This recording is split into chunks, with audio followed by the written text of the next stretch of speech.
They told me to clear my locker at 11:15 on a Tuesday morning in front of the whole dispatch floor. I had been working Harwell Regional Freight Terminal for 6 years by then. Not driving anymore. My knees had settled that argument. But dispatching, handling dock rotations, keeping the loading schedule honest. I knew the terminal the way you know a house you built with your own hands. Every beam, every bad habit, every place the floor liked to shift in cold weather. Dock 4 had been the bad habit I couldn't let go. I had written it up twice. The safety report sat in the facilities folder with my name on it. A stress fracture running along the dock plate's eastern weld. The kind of thing that looks like nothing until it's everything. I had flagged it to the floor supervisor in September, flagged it again in October, and when neither flag produced so much as a work order, I walked it up to Carla Moss. Carla Moss was the VP of Logistics Operations for Whitfield Transport Group, which had leased the Harwell terminal for the better part of a decade. She was 41, sharp-dressed, and she had the particular brand of confidence that comes from never having had to be wrong in front of the people she managed. She didn't look up from her laptop when I came in. I laid the report on her desk. I told her Dock 4 needed to come out of rotation until the weld was recertified or replaced. I told her a loaded pallet jack on that plate was a question of when, not if. She looked at the report. She looked at me. "Ray," she said, "I appreciate the concern, but we have a structural inspection scheduled for Q2, and I'm not pulling a dock from rotation in our highest volume month based on a dispatcher's hunch." I told her it wasn't a hunch. She said she understood that I felt that way.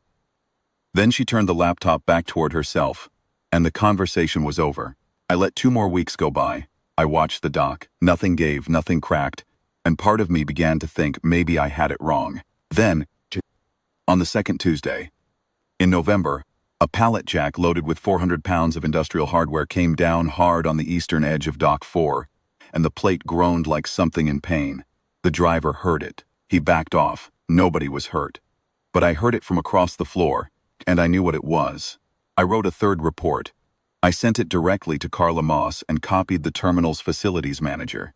Then I walked to Carla's office, knocked on the open door, and told her plainly that Dock 4 needed to come out of service today. She had someone else in her office, one of the regional managers, a man named Garrett, who had never spoken a word to me in 6 years. She looked at me standing in the doorway, then looked at Garrett, and when she looked back, there was something behind her eyes that had made up its mind. "Ray," she said, "I think we've reached the end of your usefulness here. Garrett, would you give us a moment?" She waited until Garrett had stepped out. Then she told me that my position was being eliminated, effective immediately, that I would receive 2 weeks of severance, and that I should clear my locker before noon. She said it the way you'd read a weather report. No heat, no apology. Just the facts of a decision that had already been made. I stood there for a moment. I thought about saying several things. I didn't say any of them. I thanked her for the years. I shook her hand. She seemed briefly surprised by that, and I walked back to the dispatch station.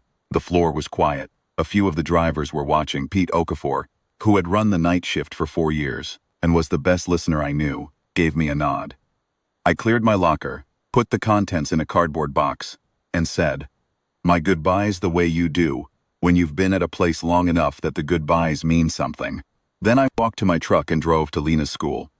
She was waiting at the curb in her orange jacket, backpack on, reading something.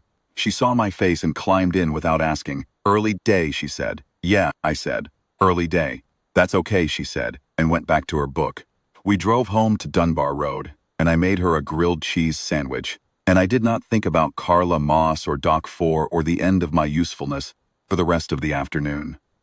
I thought about Lena's book report, which was due Thursday, and about the back porch screen that needed replacing before the weather turned, and about whether we had the makings of a decent soup in the refrigerator. We did. 2 hours after I had walked out of that terminal, Field Transport Group's legal department called Carla Moss. They were running the standard renewal check on the Harwell terminal lease, a teen document pull before the Q1 extension was signed. The lease was 11 years old. Their paralegal had pulled the original instrument, which meant she pulled the deed of property. which meant she found the name on every page of every recorded document attached to that address. Raymond G. Callum. That was me. My father had bought the Harwell Terminal land in 1987 when it was a gravel lot adjacent to a cotton gin that had been shuttered for 20 years. He ran a 2-truck operation out of it for 8 years, built the dispatch building with a crew of 4, poured the first dock himself. When he died in 2009, he left me the building, the land, the deed, and 11 years of quiet rental income from the logistics company that had taken over the lease 3 months after the funeral. I had never gone looking for a relationship with Whitfield Transport Group.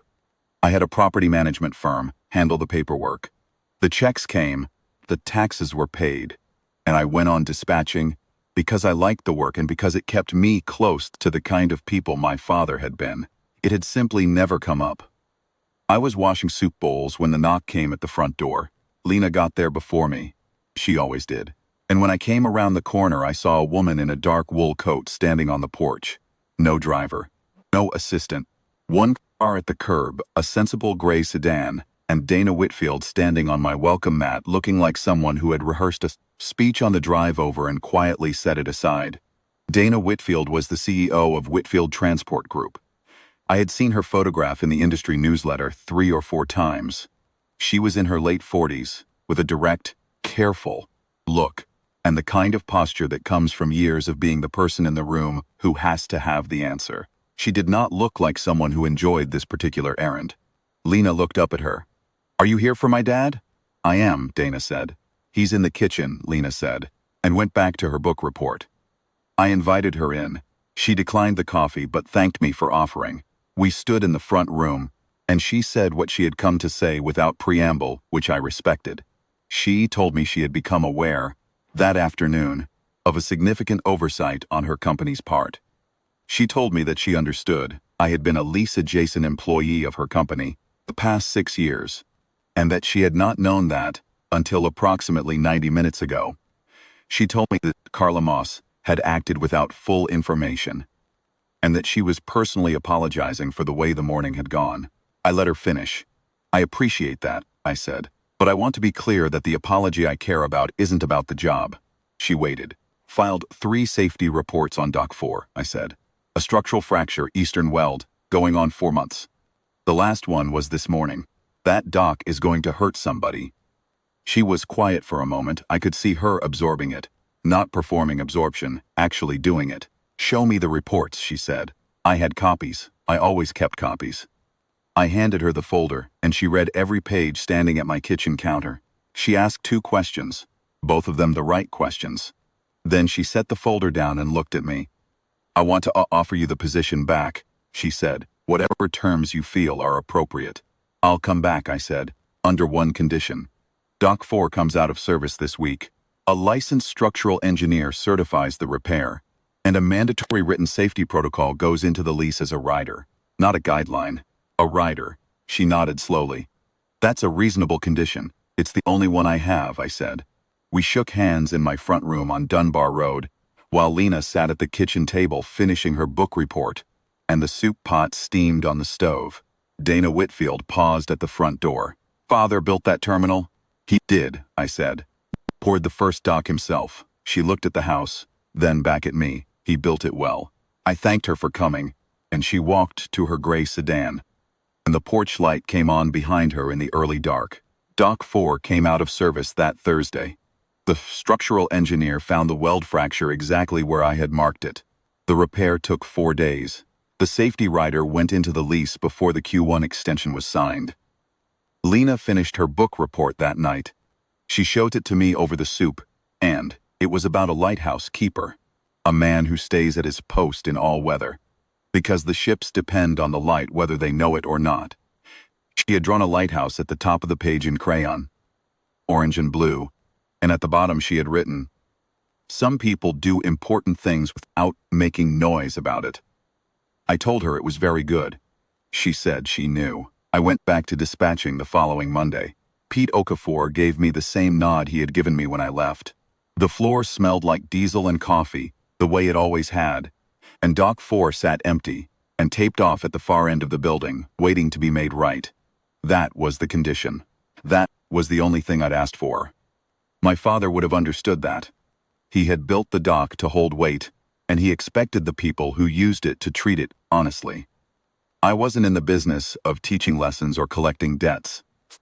I was in the business of making sure the dock was safe before the next driver pulled a load across it. Everything else, as far as I was concerned, had taken care of itself.